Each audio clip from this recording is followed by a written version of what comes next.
last breath fades, the air leaves your lungs one final time, and the body you have known, the body you have lived inside your entire life, falls silent. And then, something happens. The world does not go black. Consciousness does not vanish. Instead, you feel a strange lightness, as if the weight of existence itself is being lifted. The room around you seems distant, blurred, unreal. Sounds stretch and echo. Time slows, and in that moment, you realize something shocking. You are still aware, but where are you? For centuries, civilizations across the world have tried to answer this question. Some say the soul ascends, pulled toward a tunnel of light. Others say it lingers, trapped between realms, wandering in confusion. But there is an ancient text, a sacred book, hidden for centuries, one that claims to hold the truth. It is called the Bardo Thodol, but in the West, it is known by another name, the Tibetan Book of the Dead. And what it describes is unlike anything you have ever heard before.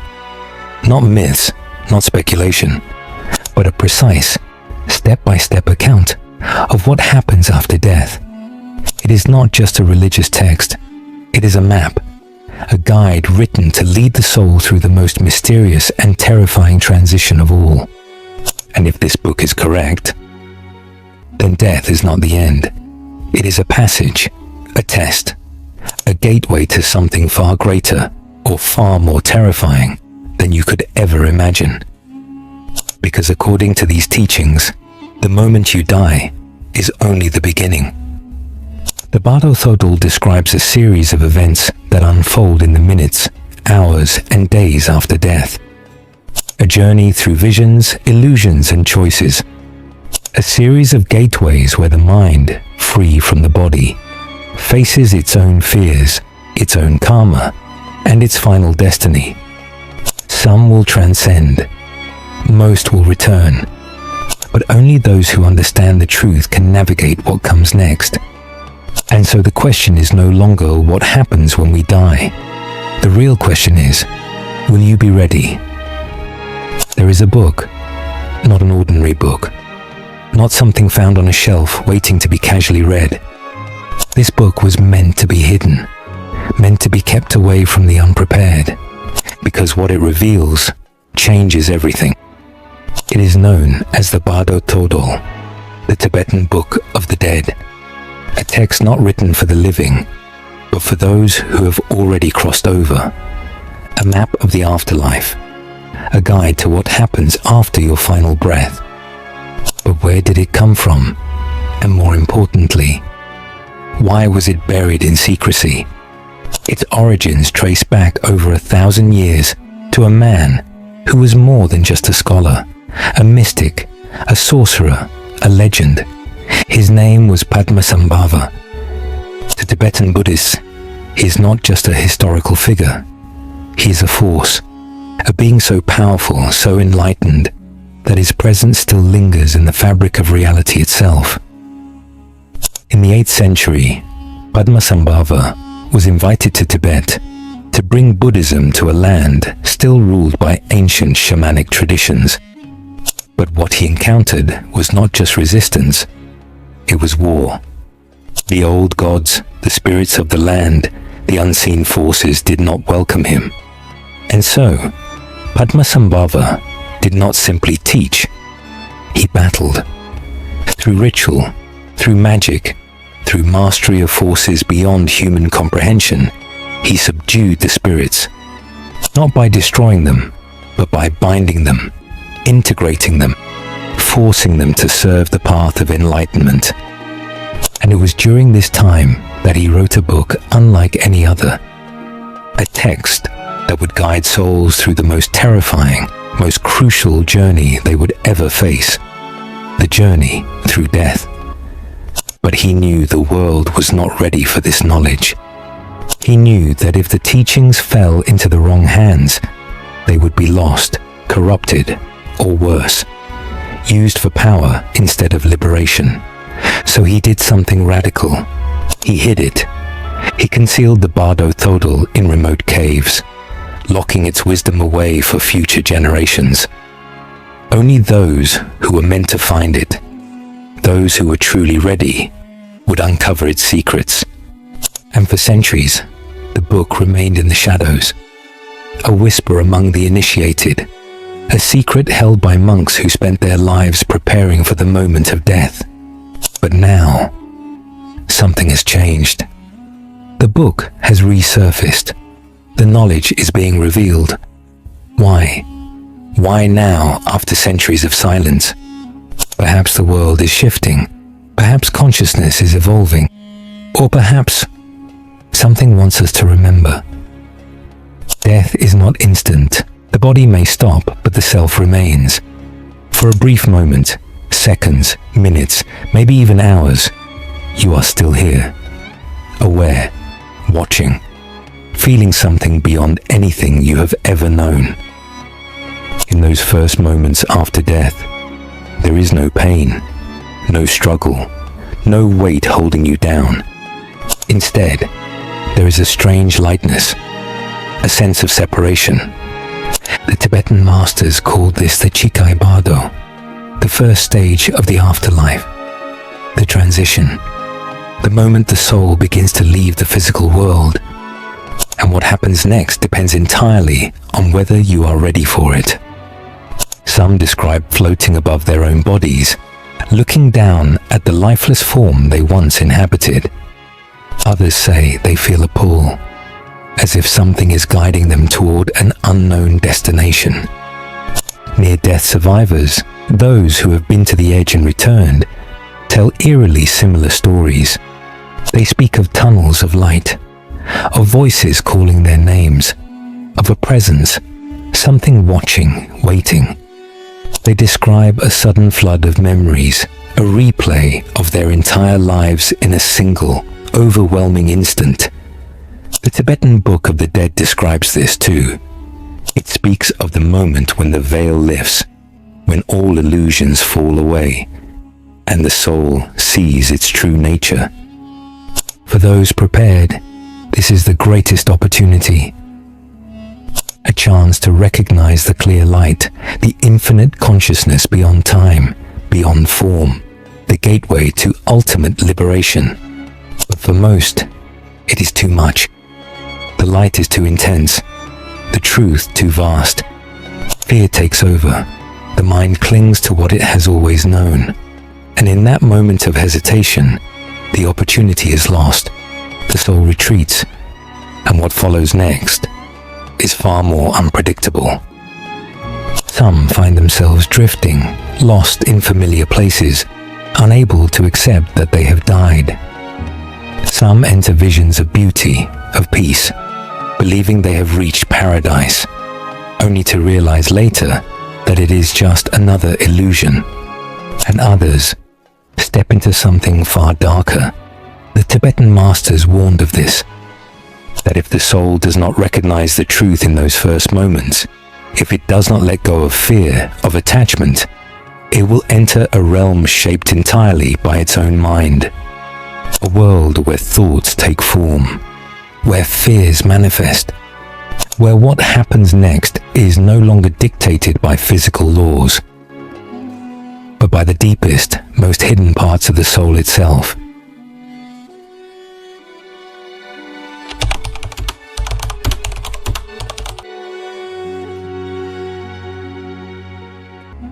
Some never cross over, not because they can't, but because they won't. In the first moments after death, the soul stands at a threshold, a doorway between worlds, but not everyone steps through. Some hesitate, some resist, some turn back, clinging to the life they just left, unable to accept what has already happened. And so, they remain, trapped, not in hell, not in heaven, but in the space between. The Tibetan masters spoke of this. They called it the Grey Realm, the state of wandering, the state of confusion. A soul that does not recognize its own death becomes lost in its own illusions. It lingers in familiar places. It walks among the living, unseen, unheard. Some do not realize they are dead at all. They feel the pull of the afterlife, but they resist it because of fear, because of unfinished desires, because of the weight of what they could not let go of in life. Fear is the first chain. The moment of death is overwhelming. The loss of the body, the unraveling of reality, it is too much for the unprepared mind to face. Instead of surrendering, they resist. Instead of letting go, they fight to hold on to what no longer exists. And in doing so, they become stuck. Attachment is the second chain. Some souls do not leave because they cannot bear to part with what they left behind. Loved ones, possessions, regrets, unfinished business. They stay near the living, trying to interact, trying to change things that are already beyond their control. But the living cannot hear them. They call out, they reach out, but their voices are swallowed by silence. And so, they linger. And then, there is karma, the energy of everything left unresolved, the weight of actions taken and actions avoided. For some, this weight pulls them downward, toward lower realms, lower vibrations, a world shaped by the darkness they carried in life. For others, it keeps them wandering, looping through memories, reliving moments over and over again, trapped not by an external force, but by their own mind. Because the truth is, the afterlife is not a single place. It is not a final destination. It is a reflection, a projection of what the soul carries within. For those filled with peace, the journey is effortless. For those filled with fear, the journey is a prison. This is why the Tibetan masters spent their lives preparing for death. Because what happens on the other side is not determined by fate. It is determined by the state of mind you bring with you. And once you cross that threshold, there is no more time to change it. At the moment of death, a radiant light appears, brighter than the sun, vast, infinite, not outside of you, but coming from within. For a brief moment, the soul is free, free from the body, free from the weight of time, of identity, of everything it once believed to be real. And in this moment, there is an opportunity, a doorway, a chance to step beyond the cycle of birth and death, to dissolve into the clear light, the highest state of consciousness, the pure essence of existence itself. The Tibetan Book of the Dead describes this as the single most important moment in the afterlife, a moment that determines everything. But most never make it through, because when the light appears, they don't recognize it. They hesitate. They turn away. They cling to what is familiar, and in doing so, they lose their chance at liberation. This is the first test, and most fail. The clear light is the ultimate truth, the source from which all things arise, the state beyond fear, beyond suffering, beyond illusion. But to the unprepared mind, it is overwhelming. It feels too vast, too powerful. Instead of embracing it, the soul recoils. It searches for something familiar, a body, a memory, a sensation that reminds it of life. And the moment it does, the light fades. The Tibetan masters understood this. This is why they trained for death. Because the mind clings to what it knows. And if in life it never touched the depths of silence, never looked beyond form, beyond self, then in death, it will do what it has always done. It will run from the unknown. It will turn away from the light. And that is where the descent begins. Because once the clear light is gone, what follows is a world created by the mind itself. A world of visions, of illusions, of karma unfolding in forms beyond comprehension. Some will find beauty, Some will find nightmares, but few will find their way back to the light. And so the question is not just what happens when you die.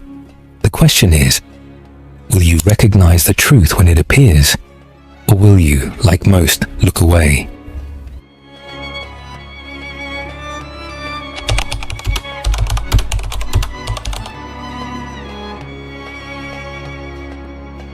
The body grows still, the last breath fades, and yet something remains. There is no pain, no sudden darkness, no abrupt ending. Instead, there is a shift, a strange lightness, as if the weight of existence has lifted. The body, the one you have known your entire life, feels distant, as if it no longer belongs to you.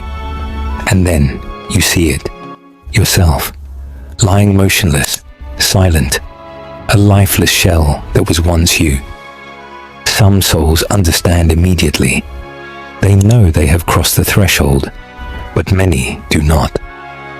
The Tibetan Book of the Dead describes this as the Chikai Bardo, the first stage of the afterlife, the moment of separation. For some, it is peaceful, a gentle drifting, a sense of floating, as if the world has become soft, dreamlike. For others, it is disorienting. The mind struggles to grasp what is happening, because it still feels alive. It can see, it can think, it can move, but no one responds. It calls out, no one hears. It reaches for the living, but its hands pass through them like air, and slowly, realization begins to set in. The physical world is gone, but consciousness remains. This is the first great truth of the afterlife. You are not your body, you never were. But the mind, conditioned by years of physical existence, refuses to accept it. Some souls panic. They try to wake up, to return to life, but there is no life to return to. Some refuse to move on. They linger, hovering near their bodies, near their homes, near the ones they left behind, unable to let go. And then there are those who recognize what is happening. The ones who remain calm, who do not resist. For them, something else appears. A light, a presence, a doorway opening beyond the limits of the physical world.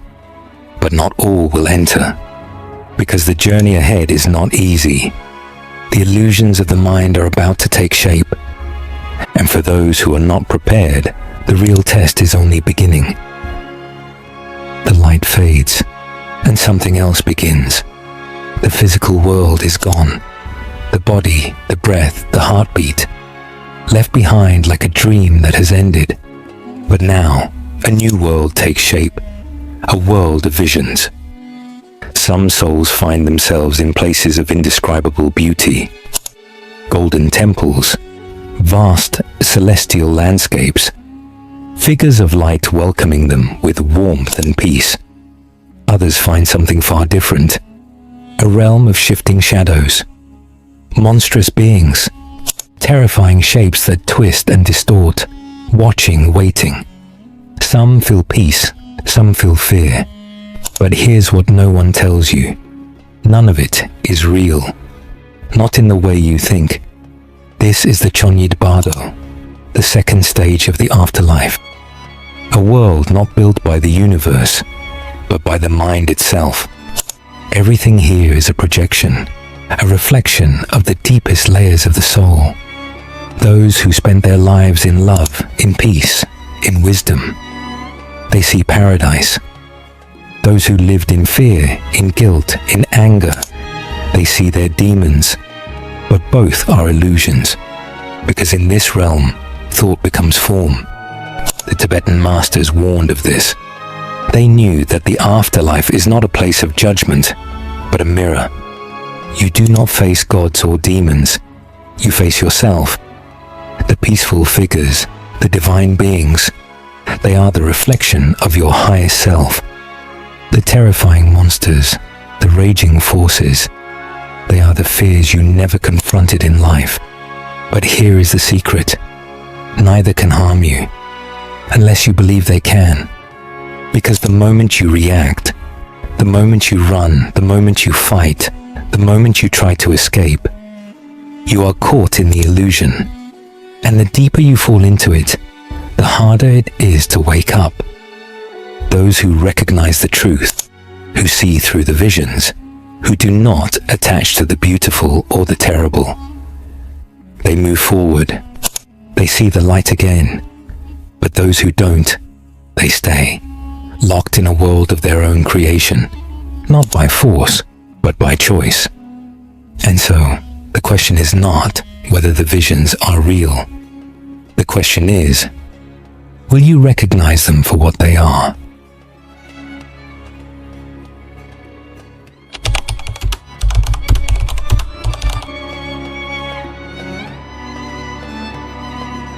Everything you see is you.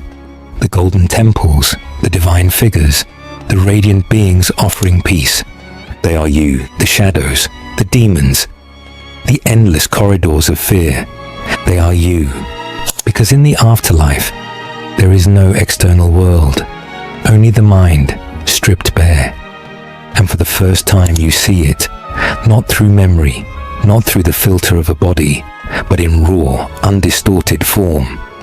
This is the test of recognition, and most fail.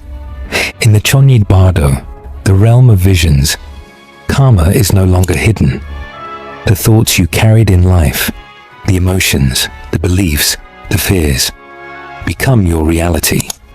If you lived in peace, the afterlife unfolds like a paradise. If you lived in turmoil, it takes shape as a nightmare. But both are illusions. Neither is permanent. The Tibetan masters understood this. They warned that the greatest danger after death is believing what you see.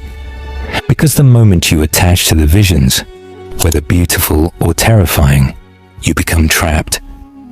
The peaceful figures, the radiant beings, you reach for them, and suddenly they are gone. The terrifying monsters, the haunting voices, you resist them, and they grow stronger. Because the law is simple. What you accept, you transcend. What you resist, you become. Some souls grasp this immediately. They do not react. They do not cling to the light, nor do they run from the darkness. They watch, they understand. And in that moment, the illusion collapses.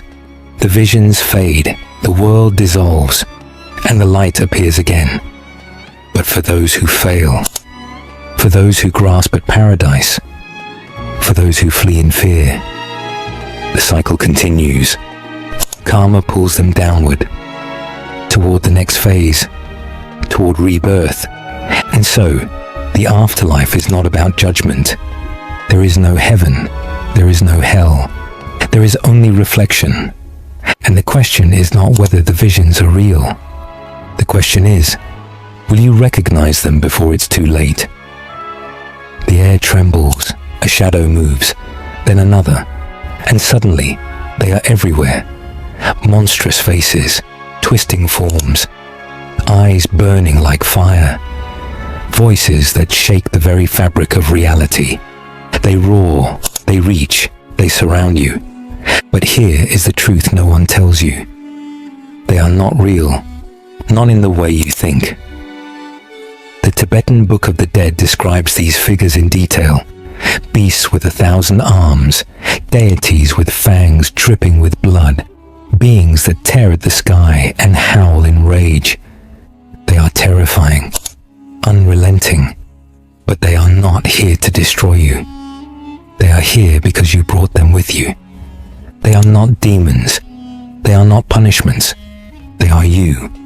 Every suppressed fear, every buried regret, every piece of anger and shame that was locked away in life, now standing before you, taking form. Because in the afterlife, nothing stays hidden. And the moment you enter the Chonyid Bardo, the realm of visions, the mind unfolds completely. Everything you ran from in life is waiting for you now, but not to punish you, to be faced. Because the afterlife is not a place of judgment. It is a place of reflection. And the greatest test of all is this: can you see the truth? The soul that understands does not run. It does not fight. It does not beg for escape. It watches. And when it does, the monsters fade. The beings dissolve. Because they were never separate from you. They were never something to fear. They were the shadows of the mind, projected outward, shaped by karma, created by the energy you carried in life. And if you recognize them for what they are, they lose all power. But for those who do not, for those who run, who scream, who resist, something else happens. The visions grow stronger. The forms become darker. The world begins to shift, pulling them deeper. Because in this realm, fear does not save you. Fear is what traps you. What you reject persists. What you fight, fights back. And the moment you believe the illusion, you become lost inside it.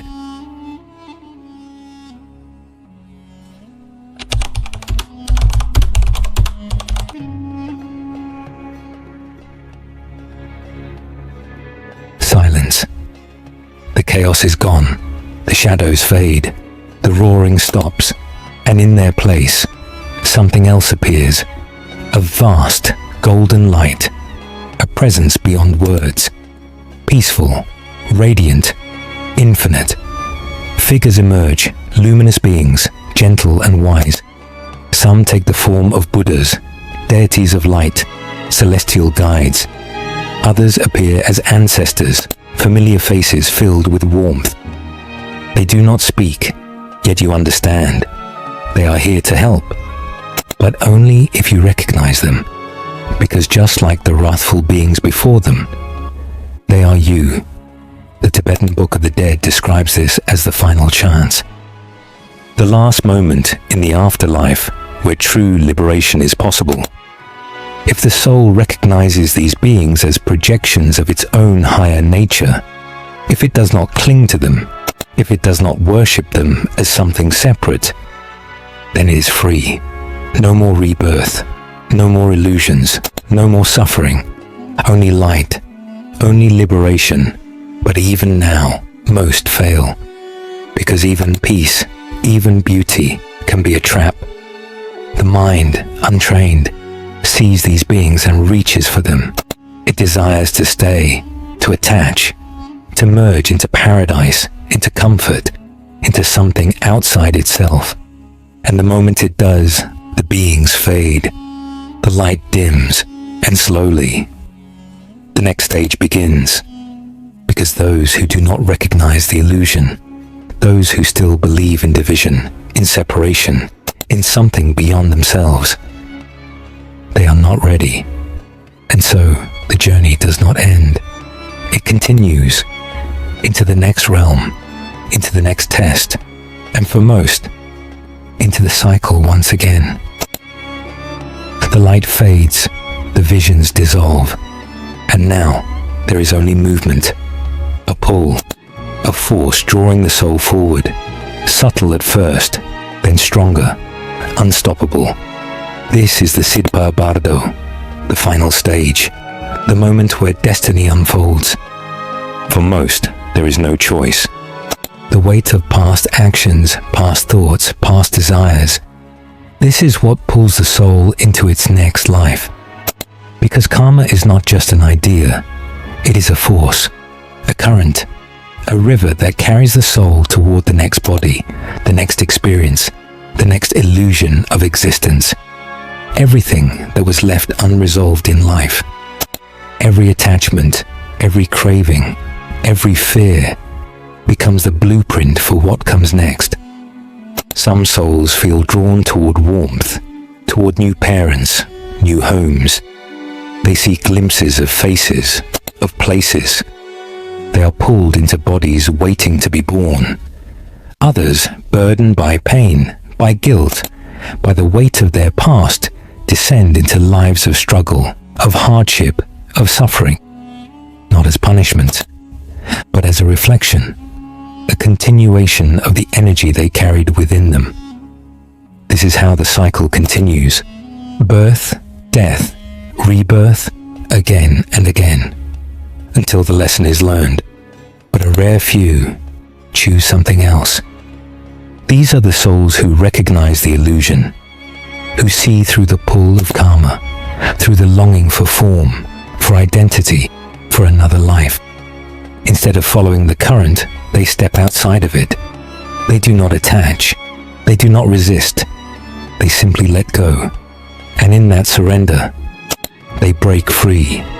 No more rebirth, no more forgetting, only light, only liberation. The Tibetan masters called this the Great Escape, the moment where the soul dissolves into something greater, not as an ending, but as a return. Because in truth, there was never anything to escape. There was never anywhere to go. There was only this. There was only awareness. And for those who see it, who truly see it, the journey ends, or perhaps it finally begins. There is a moment, a final threshold, a space where the past, the future, and the weight of every decision converge into one choice: to return or to leave it all behind. Most never realize they have a choice at all. They feel the pull of reincarnation, a force so strong, so absolute, that resisting it seems impossible. The longing for form, for sensation, for existence itself. Memories flash, faces, places, the echoes of unfinished desires. A deep hunger to experience, to feel, to be. And just like that, they are pulled back in.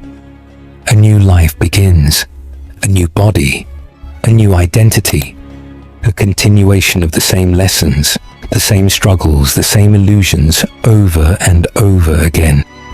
But a rare few awaken. They see the pull for what it is, not fate, not destiny, but attachment, the final illusion. Because reincarnation is not a prison, it is a choice. And those who recognize this, who do not grasp for the next life, who do not cling to the past, discover something astonishing.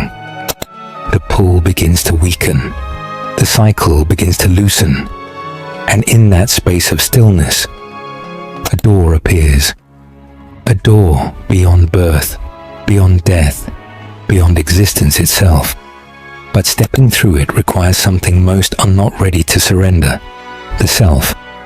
Because to escape the cycle is to dissolve into something greater, to release identity, to release every attachment, every illusion, every single thing that once felt like you. It is not a step forward, it is a return to the infinite, a return to the source. This is what the Tibetan masters train for, not for paradise, not for rewards, for the ability to wake up in the final moment and choose. And now, that choice is yours. What if you could decide? What if you could leave the cycle behind, never return, never forget, never fall back into the dream of life again? Would you take that final step? Or would you hesitate and let the current pull you back in?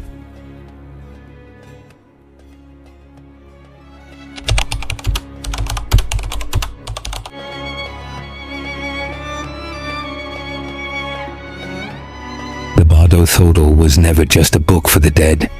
It was a guide for the living. A map, not for the body, but for the mind. Not for the end, but for every moment leading up to it. Because death is not something that happens to you.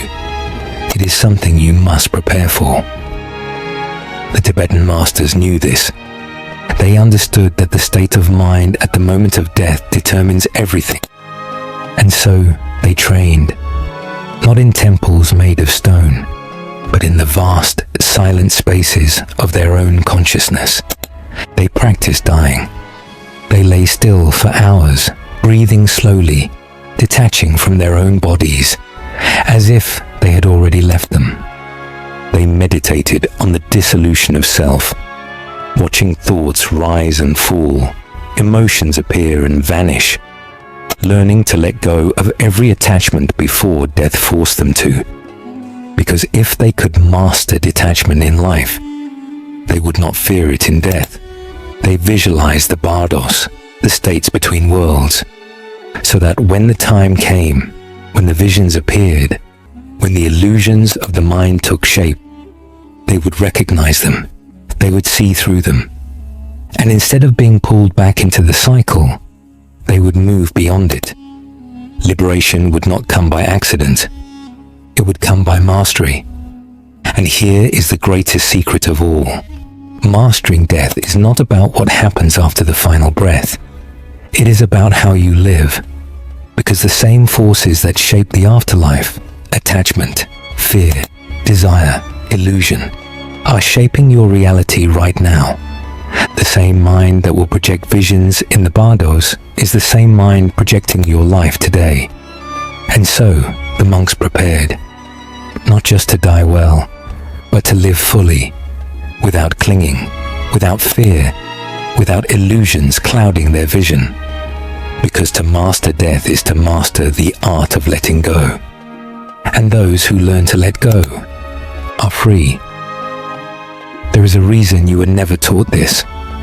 A reason why these teachings, so detailed, so precise, were hidden for centuries. Not just because they were sacred, but because they were dangerous. Dangerous to the systems that rely on fear. Dangerous to those who profit from control. Because if you knew the truth, if you understood what the Tibetan masters really taught, no one could ever control you again. Modern religions tell us that after death, we are judged, that we are sent to heaven or cast into hell, that we must repent, obey, follow. But the Bardo Thodol says something very different. It does not speak of punishment. It does not speak of a final reckoning. It speaks of choice, that in death, you are not judged by an external God, but by your own mind, that heaven and hell are not places, but projections, that what comes next is not dictated by an almighty ruler, but by the energy you carry with you, and that the ultimate liberation, the escape from suffering, from reincarnation, from the endless cycle, does not come through worship. It comes through understanding, through recognition, through knowing without doubt that the illusions of the mind are just that, illusions. This is why these teachings were erased. Because a soul that knows it is free cannot be manipulated. A mind that sees through fear cannot be controlled. If you believe that salvation comes from an external power, you will always look outward. You will obey. You will submit. But if you understand that everything, heaven, hell, God, demons, rebirth, liberation, all of it exists within you, then you become something else entirely. You become untouchable. This is why the knowledge was buried. Not because it was false, but because it was too true, too powerful, too dangerous for those who built entire empires on keeping people blind. Because those who understand this can never be controlled.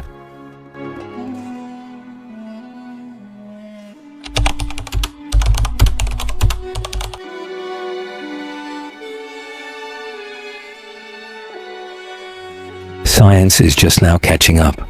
For centuries, the Tibetan Book of the Dead described the journey of the soul, the moment of separation, the tunnel of light, the visions, the feeling of floating above one's own body. And for centuries, the modern world dismissed it. A religious myth, a cultural story, nothing more. But then, something happened.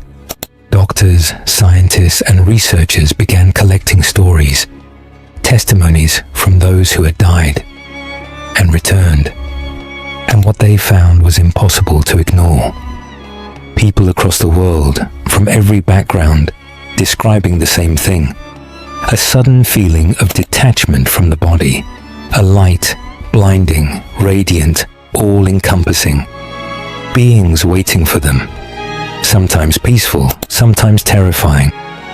a panoramic review of life flashing in an instant. And then the moment of choice, to stay or to return. These were not monks, not mystics. They were doctors, soldiers, survivors of accidents, people with no reason to believe in the afterlife until they experienced it themselves.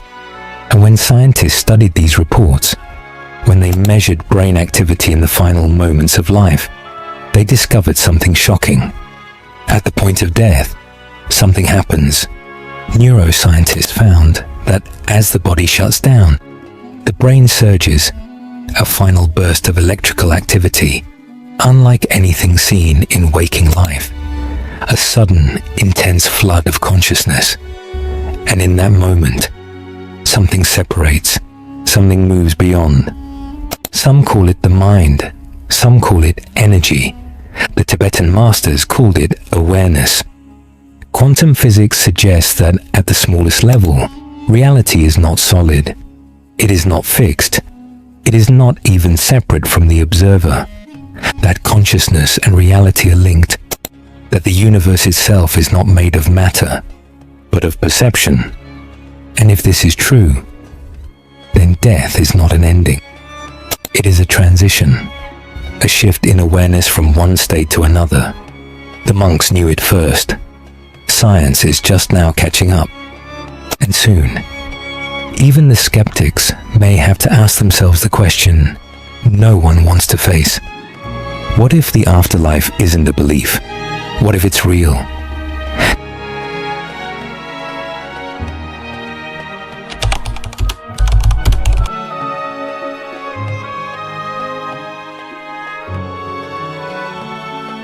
Death is not the end. It is not the enemy. It is a doorway. And the Tibetan masters understood something that most of the world has forgotten. You do not wait until the final breath to prepare for death. You prepare now, because the way you die is determined by the way you live. In the West, death is feared, ignored, pushed to the shadows. We pretend it is far away, that it belongs to someone else, that it will not come for us until it does. And when that moment arrives, when the illusions begin to dissolve, the unprepared mind panics. It clings, it resists, it fears what it never dared to face. And so, the cycle repeats. Birth, death, rebirth, again and again, until the lesson is learned. But there is another way. The Tibetan monks train for death as if it were the final test of life, because to die well is to live well. They practiced detachment. They meditated on impermanence, on the temporary nature of all things, so that when the moment came, they could let go without fear. They visualized the bardos, the states between worlds, over and over again, so that when they entered them, they would not be fooled. They trained the mind to remain clear, still and awake, so that in death, they would not fall into illusion. And most of all, they lived fully, because when you do not fear death, you do not fear life. You do not waste time on trivial things. You do not cling to what will inevitably fade. You love without fear. You act without hesitation. You walk through life with clarity, knowing that when the final moment comes, you will not run. You will not be pulled back by regret. You will step forward, calm, clear, aware, because those who prepare for death are the ones who truly learn how to live. Close your eyes. Breathe in, breathe out. For a moment, the world fades. The noise, the distractions, the endless stream of thoughts, they begin to quiet. And in that silence, something else appears. Stillness, awareness, a presence that was always there, hidden beneath the surface of the mind. This is meditation. And it is more than just a practice. It is training for death. The Tibetan masters knew that in the afterlife, the greatest danger is illusion. that when the body is gone, when the senses fade, the mind will still be there, creating, shaping, projecting. And those who do not recognize this are trapped by it, the peaceful visions, the terrifying entities, the pull of reincarnation. They are not external forces. They are the mind, unraveling itself. And in that moment, when the light appears, when the test begins, only those who have learned to steady the mind will see the truth. Because in meditation, you do what death requires of you. You let go. You watch your thoughts, but you do not cling to them. You witness fear, but you do not become it. You dissolve the illusion of self again and again, so that when the time comes, when the body falls away, the mind will not panic. It will not resist. It will not grasp for what is no longer there. Instead, it will remain still, clear, aware, and in that awareness, it will recognize the light. This is why monks meditate for hours, for days, not to escape the world, but to prepare for the moment when the world escapes them, because death is the final meditation, and those who have trained for it will not be afraid. They will not be lost. They will see. And seeing is the only way to be free. Breathe in, breathe out, again. Slower this time, deeper. Feel the air enter your lungs. Feel it leave. Now imagine. You stop. Not from fear, not from force, but by choice. Everything stills. The breath, the mind, the body. And in that silence, something shifts. This is the secret the Tibetan monks knew. That breath is the bridge between life and death. That by controlling it, by mastering it, you can step beyond the body before death ever comes. They called it Tummo Pranayama, vase breathing. Different names, same purpose. To bring the body to the edge, to slow the heart, to quiet the mind, to mimic the state of death while still alive. Not to induce fear, but to dissolve it. Because the moment the breath stops, the body believes it is dying, but the mind remains. And if it is prepared, if it does not panic, if it does not resist, it will awaken. It will see that it is not bound to form, that it exists beyond the limits of flesh, that it is something vast, something infinite. This is why monks practice breath work for hours, holding, releasing, holding again. They push their bodies past what seemed possible, not to prove strength, but to learn surrender, to feel death before it came, to meet it without fear.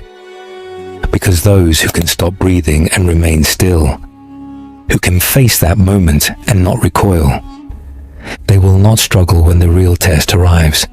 They will not gasp for life. They will not be pulled back by panic. They will simply step through, calm, aware, ready, because they have already been there before. Death is not meant to be sudden, not in the way we think, not something to fear, not something to avoid until the last moment. It is meant to be prepared for, faced, met with awareness. The Tibetan masters understood this. For them, dying was not an accident. It was an art, a transition that could be navigated with clarity, with control, with purpose. And so, they created rituals, not for the dead, but for the dying, for those who wish to leave this world fully conscious, fully awake. One of the most sacred of these was Phowa, the practice of transference, a technique so powerful, so precise, that it was said to allow a person to exit the body at will. No suffering, no fear, just stillness, and then release. It begins with focus, a visualization of light, pure, radiant, infinite, rising through the crown of the head. The breath slows, the body weakens, and as the final moments approach, the mind does something most cannot. It does not cling. It does not grasp for life. It lets go. And in that surrender, something extraordinary happens. The soul rises, like mist leaving the ocean, like a flame released from the wick. It does not drift in confusion. It does not linger in fear. It moves directly toward the light. Foa was not the only ritual. There were chants whispered in the ear of the dying, meant to remind the soul of what was coming next. There were sacred mantras repeated over and over, so that the last thing the mind heard before death was the sound of its own awakening. There were meditations where monks rehearsed their own deaths again and again, lying still for hours, slowing their breath until it almost ceased, so that when the real moment came, they would not panic. They would not be lost. They would step through the door, fully aware. And this is the great secret, that death does not have to be chaotic. It does not have to be a sudden void, a moment of terror. It can be clear. It can be peaceful. It can be a choice. But only if the mind is ready. Only if the soul has been prepared. Because no ritual, no mantra, no sacred technique can force awareness upon you. They can only guide you to the threshold. You must be the one to walk through.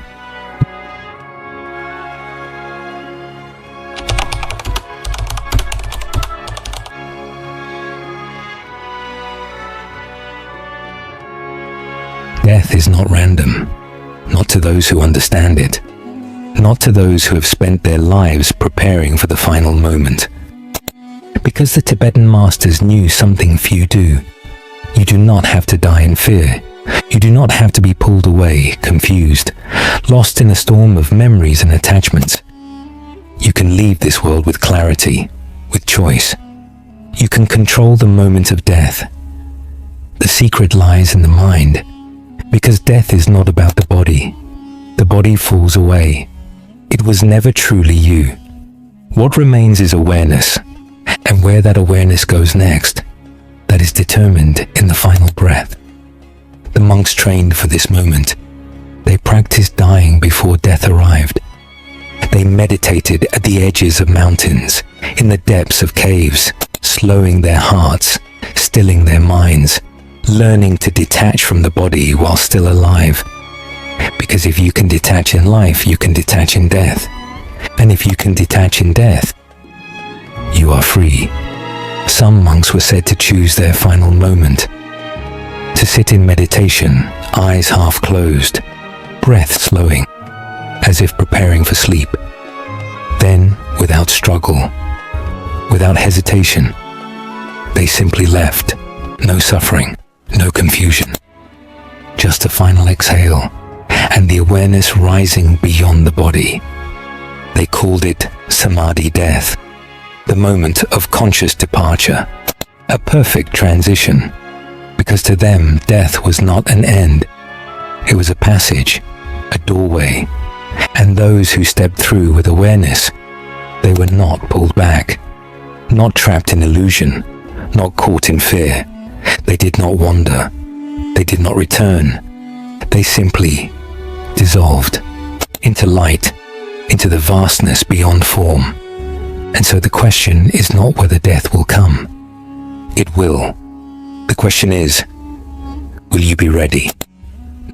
Nothing is forgotten, not a thought, not a word, not a single action. Everything leaves a mark. Everything returns. This is karma, not as punishment, not as reward, but as balance. The energy you create is the energy you meet again. And in the afterlife, there is no escaping it, because karma is not something handed down by a god. It is not a set of rules. It is the very fabric of reality, the current that carries the soul from one life to the next. In death, when the body is gone, when there is nothing left to hide behind, the truth of your existence is revealed. Everything you did, everything you thought, every choice, every intention, it is all there, shaping what comes next. The Bardo Thodol describes it with perfect clarity. If a soul has lived in love, in wisdom, in selflessness, it moves toward light, toward liberation. If a soul has lived in greed, in fear, in hatred, it is pulled downward, not as punishment, but because that is what it has created for itself. Some feel the weight immediately, the regrets, the pain they caused, the things left undone, and they beg for another chance. And karma answers, not with mercy, not with cruelty, but with the next life, a new body, a new beginning, an opportunity to face what was left unresolved. But there is another path, one that only a few ever take, to leave it all behind, to break the cycle. Because karma is not just what pulls you back into life, it is also what binds you to the illusion of self. And those who truly understand this, who see beyond it, are no longer controlled by it. They do not cling to the good. They do not resist the bad. They simply let go. And in that moment, karma dissolves. There is no past, no future, no rebirth, only awareness, only freedom. And so the question is not what karma will bring you. The question is, will you rise above it? Most souls do not escape. They do not transcend. They do not dissolve into light or move beyond the cycle.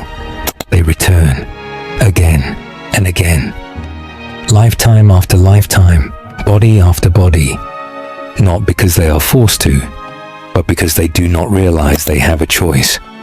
Reincarnation is not a prison. It is a pattern, a loop, a cycle that repeats itself, not because it must, but because the mind clings to what is familiar. The moment death arrives, the illusions begin. The tunnel of light, the voices of loved ones, the pull toward a new existence, and the soul, still attached, still longing, follows the current. It sees visions of paradise, of celestial realms, of beauty beyond imagination, and it reaches for them. Or it sees its past, its regrets, its unfinished desires, and it tries to correct them. But in both cases, whether it chases light or runs from darkness, the soul falls back into the cycle. Because the secret is this: heaven is not escape, hell is not punishment. They are both illusions, both projections of the mind, and the soul that believes in them is bound by them. The Tibetan masters understood this.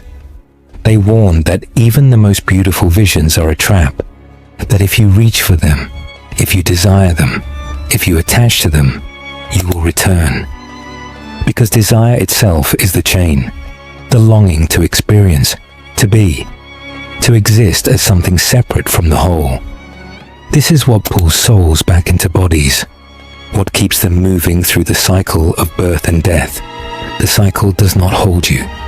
You hold on to the cycle, and the only way out is to let go, not just of suffering, but of everything, of identity, of form, of the need to exist at all. And that is the final test. The moment when the soul either steps beyond or reaches back and begins again.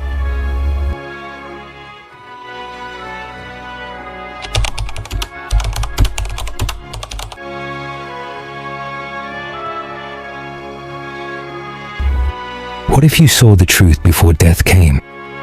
What if you realized right now that everything you believe yourself to be is just a passing dream? That your name, your past, your fears, your desires are not you? That the world around you, solid and real as it seems, is nothing more than a projection, a temporary flicker in the vastness of consciousness? The Tibetan masters knew this. They spent their lives dissolving the illusion, so that when death arrived, it had no power over them. Because those who see through the illusion before they die are no longer bound by it. They do not panic when the body fails. They do not cling when the breath stops. They do not grasp for what is already gone. Instead, they watch. Silent, still, aware. And in that moment, when others would be pulled into visions, lost in the unfolding dream of the afterlife, they do something different. They let go, completely. Not just of the body, not just of identity, but of self. And in doing so, they escape. No rebirth, no wandering, no illusions waiting to trap them again. Only light, only awareness, only liberation. This is the final secret. That death does not have to be a test. It can be a choice, but only for those who wake up before the dream ends. Death is not the end. It never was. It is a passage, a doorway, a shift from one state of being to another. The body fades, the senses dissolve. The world you once knew vanishes like mist in the morning sun. But something remains. Awareness, pure, unshaken, watching as the great illusion unravels. The Tibetan Book of the Dead was never just about what happens after life. It was a guide, a reminder that everything you fear about death is a misunderstanding, that the terror of the unknown, the clinging to existence, the desperate grasp for something solid is what keeps you trapped, because nothing real is lost. The true self, the awareness beneath all thought, all identity, does not die. It moves, it transforms, it steps beyond what was once familiar and into something greater.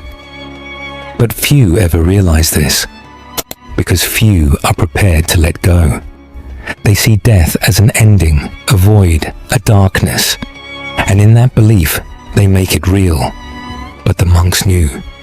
They did not resist when death came. They did not fight to hold onto a world that was already slipping away. Instead, they stepped forward, calm, aware, knowing that death was not the loss of self, but the loss of illusion. And those who understand this, those who see death not as something to fear, but as a return to what they always were, they are free, because the final teaching is simple. Death is not the end. It is only the beginning.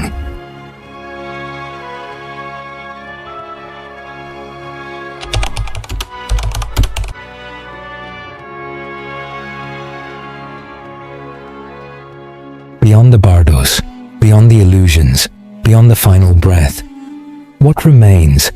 What happens to the soul that does not grasp, that does not return? The Tibetan masters spoke of many realms, many paths, many cycles, but beyond them all, there is something else, something nameless, something infinite, something that cannot be seen or imagined because it has no form. The moment the soul steps past the illusions of the bardos, past the peaceful and wrathful visions, past the pull of rebirth, it enters the formless, a state where time no longer moves, where space no longer exists, where there is no separation, no self, no other, only awareness. Some call it enlightenment. Some call it the source, the ocean from which all consciousness arises and to which all consciousness returns. The monks trained for this, not to escape death, but to dissolve into what lies beyond it, to merge with the vastness, the silent, endless expanse of pure existence. But this is not something that can be described, because words belong to the mind, and what exists beyond the bardos is beyond the mind. No thought, no form, only being, only light. And so, the final secret is this: death is not a journey from one place to another. It is a journey from illusion to truth, from dreaming to waking, from forgetting to remembering. And those who pass through the bardos without fear, without grasping, without clinging to form, they do not return. They do not fall back into the cycle.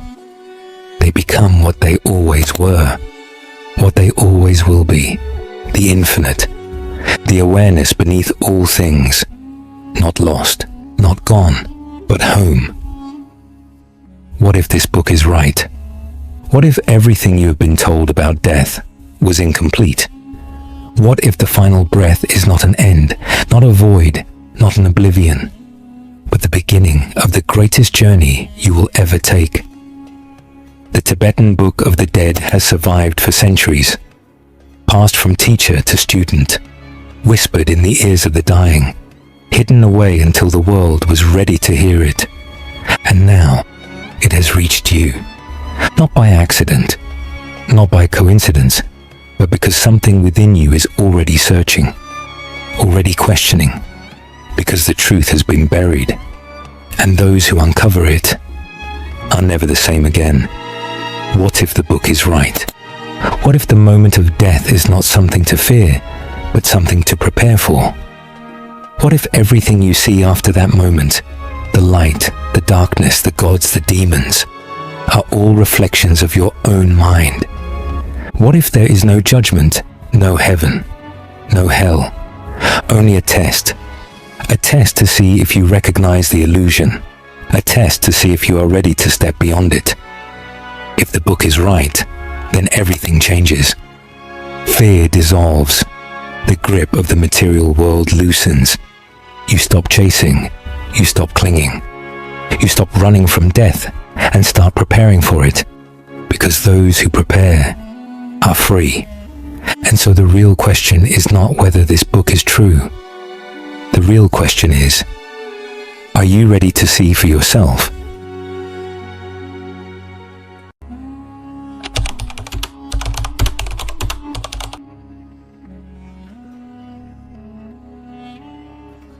When the final moment comes, when the breath slows, when the body begins to fade, there is one thing you must remember, one truth that will determine everything that happens next. You are not your body. You never were. The hands, the face, the name, the identity, all of it was temporary, a mask worn for a brief time, but the awareness behind it, that is eternal. And when death arrives, when the world begins to dissolve, when everything you thought was real starts slipping away, this is the moment to wake up. Do not cling, do not resist, do not be afraid, because what comes next is not punishment. It is not an ending. It is a reflection. Everything you see, whether it is light or darkness, gods or demons, peace or terror, it is all you. Nothing outside of you has power over you, unless you believe that it does. This is the final test, the moment where most souls fail, because they forget that the afterlife is a dream, that heaven and hell are not places, but projections, that fear, attachment, and longing pull them back into new lives, new bodies, new cycles of suffering. But those who remember, those who stay still, those who do not grasp at illusions, they pass through. They see the light not as something separate, but as what they have always been. They do not fall, they do not return. They step beyond the cycle, they wake up. And so, when that moment comes, when death arrives at your doorstep, remember, let go, stay aware, and watch as the illusion fades. If death is not the end, if everything you experience after the final breath is shaped by your own mind, then what does that mean for the life you are living right now? Because if the afterlife is a reflection of consciousness, then life itself is no different. The fears you carry, the attachments that hold you back, the thoughts that shape your reality, they are not just influencing this moment, they are determining what comes next. Most people live as if death is far away, something to worry about later, something to avoid thinking about. But the monks knew better. They understood that every action, every thought, every habit is preparing them for the moment they leave this world. Because in the end, the way you live is the way you will die. A life spent in fear will lead to a death filled with fear. A life of attachment will create a struggle at the final breath. A restless mind in life will be restless in the afterlife. But a mind that is clear, a mind that is free, a mind that understands the nature of illusion, that mind will not be afraid. That mind will not panic. That mind will step into death fully aware. This is why meditation matters. This is why detachment is taught. Not to remove you from life, not to strip you of emotion, but to prepare you for the moment when everything you think is real begins to fall away. And so the real question is not what happens when you die. The real question is, are you living in a way that prepares you for that moment? Because in the end, death is not something that happens to you. It is something you are already moving toward.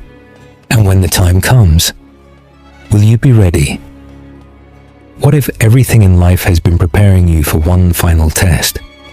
Not a test of punishment, not a test of judgment, but a test of awareness.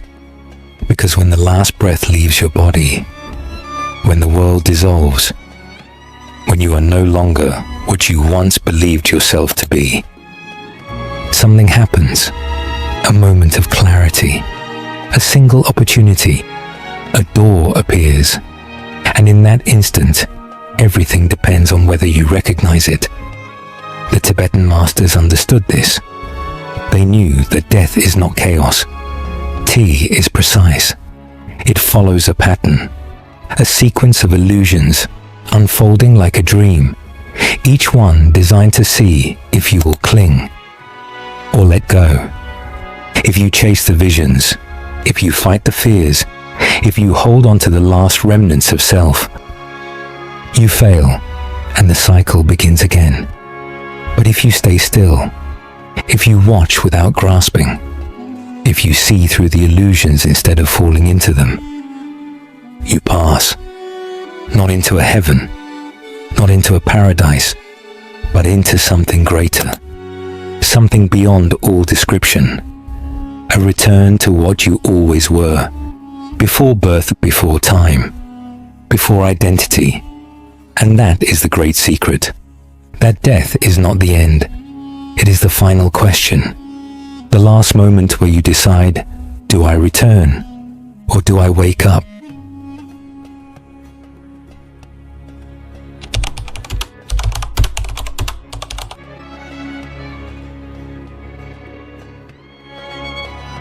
The final moment will come, for you, for me, for everyone. No one escapes it. The only question is, will you be ready? Not ready in the way most people think. Not with wealth, not with status, not with achievements to cling to. None of that matters when the breath fades. None of that follows you beyond the threshold. What matters is awareness. Because when the illusions begin, when the mind unravels, when the visions rise, only those who see the truth will pass through. The truth that you were never your body, that you were never your name, that everything you feared, everything you chased, everything you thought was real, was only a dream. And the moment you recognize that, the moment you truly let go, you are free. No more cycles, no more illusions, no more returning, only light, only stillness, only the infinite. This knowledge has been hidden, buried, suppressed, because those who understand it can never be controlled. They do not fear death. They do not cling to life. They walk with clarity, knowing that when the final breath comes, they will not hesitate. And now, this knowledge belongs to you. You have heard what the monks knew. You have seen what lies beyond. So ask yourself, when the time comes, will you be ready? Or will you, like most, forget? The choice has always been yours. You have seen the path. You've walked through the teachings. Now, there is only one question left. What do you believe? Is death an ending, a beginning, a doorway to something beyond imagination? Or is it, as the Tibetan masters taught, a test? A reflection of everything you have carried? A final moment where you either wake up or fall back into the cycle once again? Most people go through life avoiding this question. They distract themselves. They cling to the temporary. But you are here. You have heard what few ever hear. And now you cannot go back. Because once you see the truth, you can never unsee it. So now the choice is yours.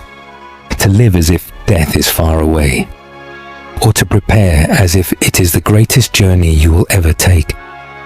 To forget these words, or to use them as a map.